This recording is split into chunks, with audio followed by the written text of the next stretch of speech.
Salam alaikum. Alors, dans la dernière fois, on a vu comment ajouter des routes, c'est-à-dire lorsque j'appelle la racine, lorsque j'appelle la barre, et lorsque je demande contact. Mais bien sûr, à ce stade-là, normalement, durant le test, l'évaluation, après chaque 10 minutes, il faut faire un commit dans notre repository. Alors, c'est pour cela, il faut faire un git add, qu'est-ce qu'on vient d'ajouter, c'est server.p, git commit, -m, et un petit message,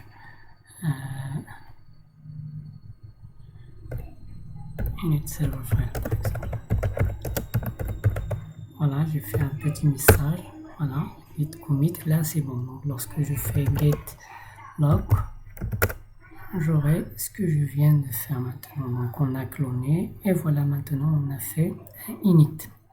Bien sûr, dans GitHub ici, donc là si je reviens vers GitHub,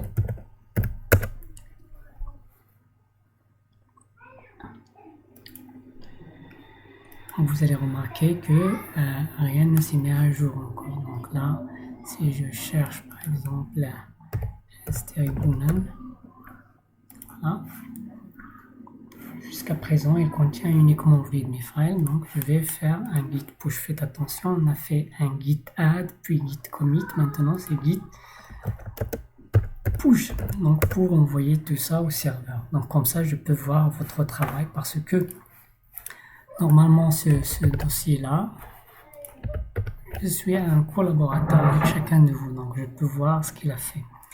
Donc à ce moment-là où on a fait un git push, normalement on doit avoir deux fichiers ici.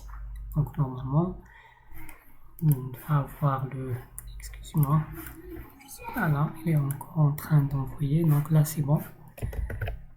Donc j'actualise et voilà, nous avons une trace de notre server.py. Maintenant je peux continuer mon travail. Donc on a dit que on va pas écrire tout le code HTML, parce que c'est vraiment fastidieux. Donc c'est pour cela ce qu'on va faire. On va créer ici un dossier nommé template. Dans ce dossier-là, on va créer un autre dossier, un fichier par exemple, index ou bien home si vous voulez. Index ou home, donc c'est mieux. Home.html. Et dans ce home là, nous allons faire du code HTML. Voilà, HTML5.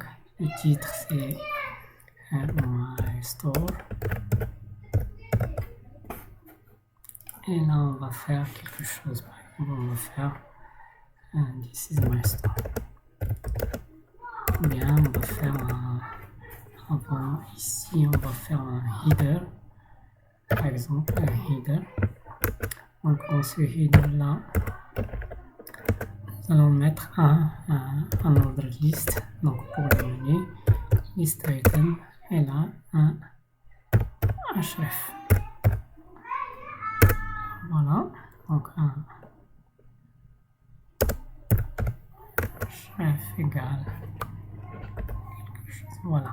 Donc on va dupliquer ça, donc normalement ici c'est home.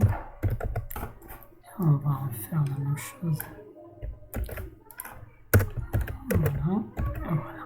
Donc là c'est home et ici c'est about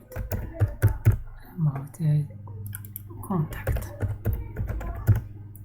Donc là normalement home c'est slash, c'est about, c'est slash about. Ce sont les routes que nous avons déjà définies dans notre, et là contact.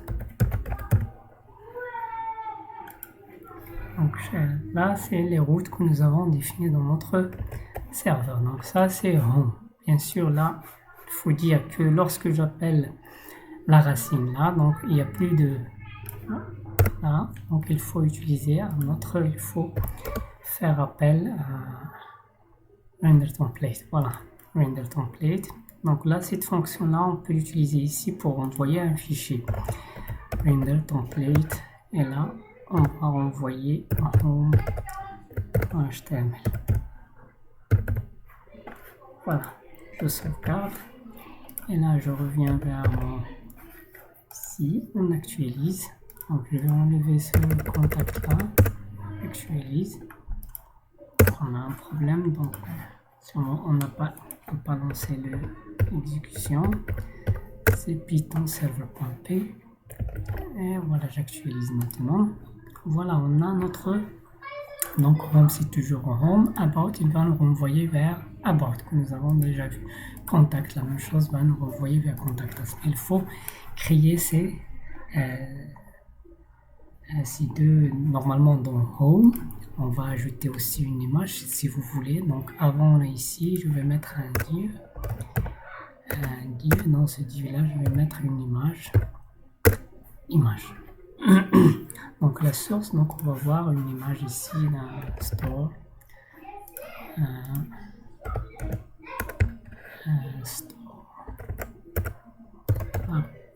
Top store.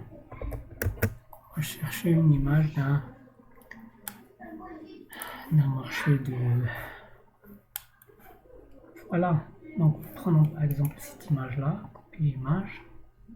Un save image as, et nous allons stocker notre image dans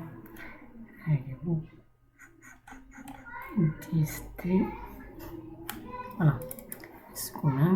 Donc là, on va ajouter un autre dossier qui s'appelle static. Dans ce static là, on va créer un dossier pour les images. Voilà. Donc je sauvegarde.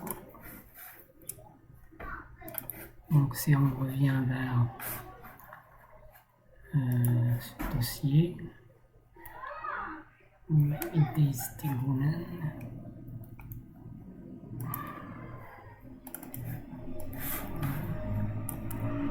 dans ce dossier statique images, je vais ouvrir avec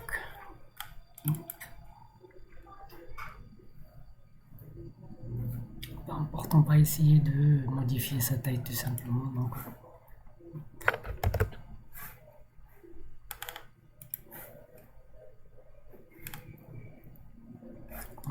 on va essayer de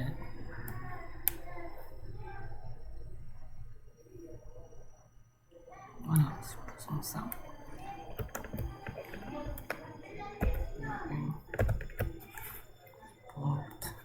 Et là je vais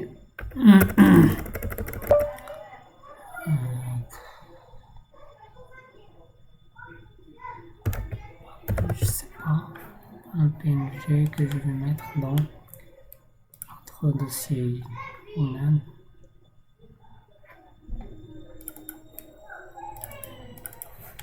Voilà, donc bien index.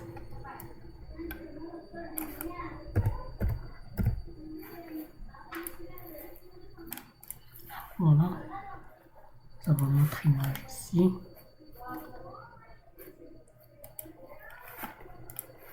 Donc là, normalement dans statique, image, on a index.png. Donc je vais enlever celle-là.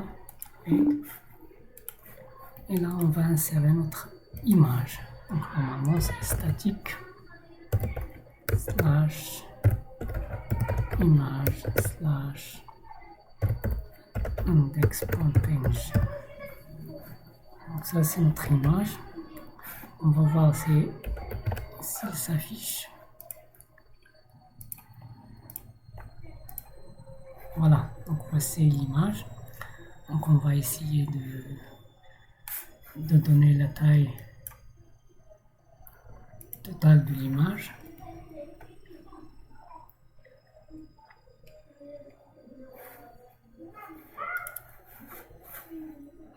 Donc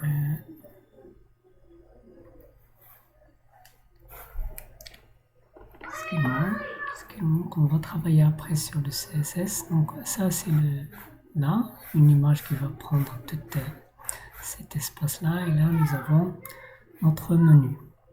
Et bien sûr après le menu on a le contenu dans notre image. Ici c'est le contenu. Je vais faire un if c'est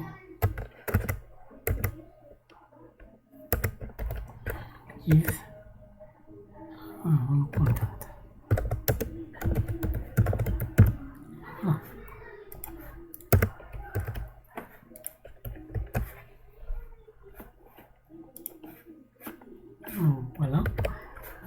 maintenant si j'actualise, on a ce home content ici, le contenu du home. Et on va faire la même chose pour les autres pages. Donc là, dans template, on va créer une autre page qui s'appelle about.html et une autre qui s'appelle contact.html. Voilà. Mais ce qu'on va faire, on va tout simplement copier tout ça. C'est la même chose qui va se répéter dans about et dans contact. Toujours, sauf que là c'est contact, content. Le même menu, la même image et tout ça, mais sauf que là c'est about content. Normal. Voilà, dans le serveur ici, on va, au lieu de faire ceci, on va faire render template. On le fait là aussi. On le fait au lieu de home, c'est about. Et au lieu de c'est contact. Je sauvegarde. Et voilà. Vous voyez là, on actualise. Voilà, nous sommes dans home, about et contact. Donc vous remarquez que ce que nous avons fait, c'est créer 3 fichiers tout simplement. Ces 3 fichiers-là vont être servis par notre serveur Flask. Ils vont être envoyés vers le client où on peut les voir. Mais ce que vous avez remarqué, c'est que là, il y a des trucs qui se répètent dans chacune des... C'est toujours la même chose. Vous voyez là, tout ça, c'est la même chose jusqu'à ce stade-là. Et c'est tout simplement ça. La différence, c'est ici. Donc c'est pour cela que nous allons prendre tout ça et on va faire créer un document de base. Donc là, nous allons appeler ça base, par exemple, .html. Donc dans cette base-là, on va mettre... Ça, c'est la différence entre tous les fichiers. C'est uniquement cette partie-là. Donc là, on va faire un peu de templating. Ça, c'est Jinja 2, le templating language de Python. Donc tout simplement, ce qu'on va faire, on va mettre ici une accolade, un pourcentage, et là, ici, on va dire que là, ça, c'est un bloc qu'on va appeler, par exemple, content. Par exemple, je dis, on va l'appeler comme on veut. Donc là, et je fais un end block. End block, voilà. Donc à l'intérieur de ce bloc là, on va mettre ce qu'on veut, mais le reste c'est la même chose. Donc dans home HTML, je vais enlever tout ça et je laisse uniquement ce bloc là qui nous intéresse. Voilà, j'ai tout enlevé, mais il faut mettre ici un petit extend. Voilà. Donc là, je mets extend base.html.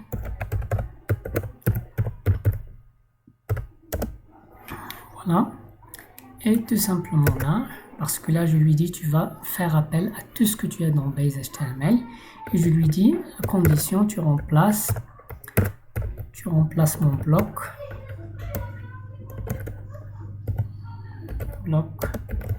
content par ceci. Voilà, et là c'est end block.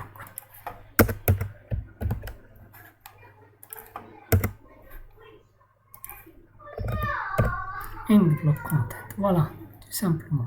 Et on va refaire la même chose pour about. Et je vais mettre about. Et là aussi je vais contact. Voilà, donc vous voyez là, on a simplifié les 3 fichiers en se basant sur un fichier qui contient la structure générale de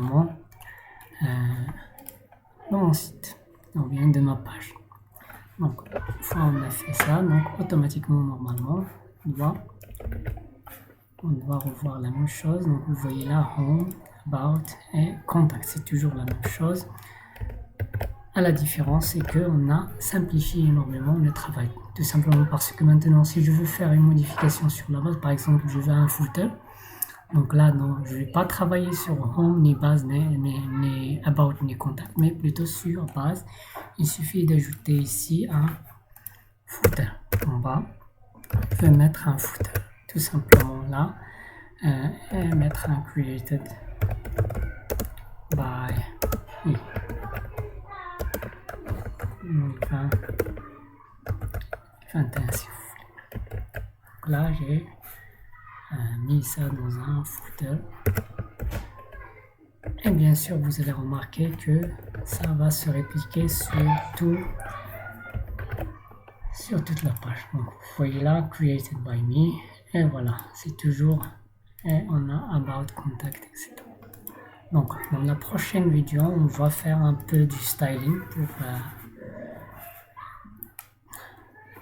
rendre ça un peu plus agréable. Mais bien sûr, avant de quitter, il faut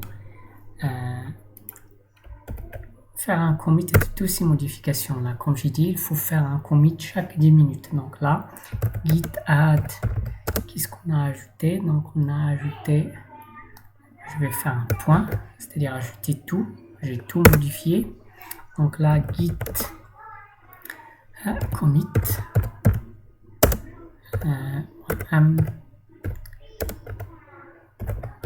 templates.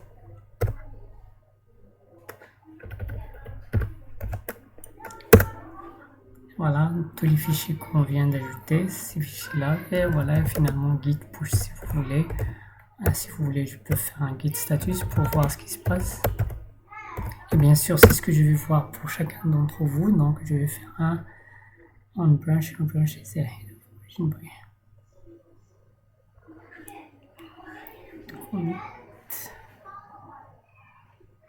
Ah, pardon, git log. Voilà. Comme ça, je peux voir tous les commits que vous avez fait durant le test. Voilà, là c'est à 11h10, à 21h04 et à 21h20. Donc faites attention ici, c'est un problème de...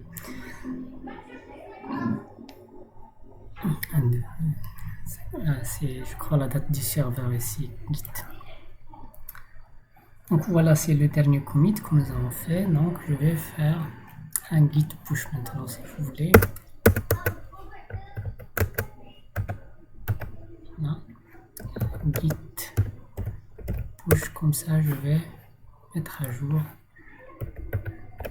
tout ça sur Git. Donc vous voyez là, grâce à la première commande dont on a spécifié le login et le mot de passe, on n'est plus obligé de chaque fois renseigner le login et le mot de passe. Ça se passe automatiquement. Donc je vous conseille d'utiliser cette méthode.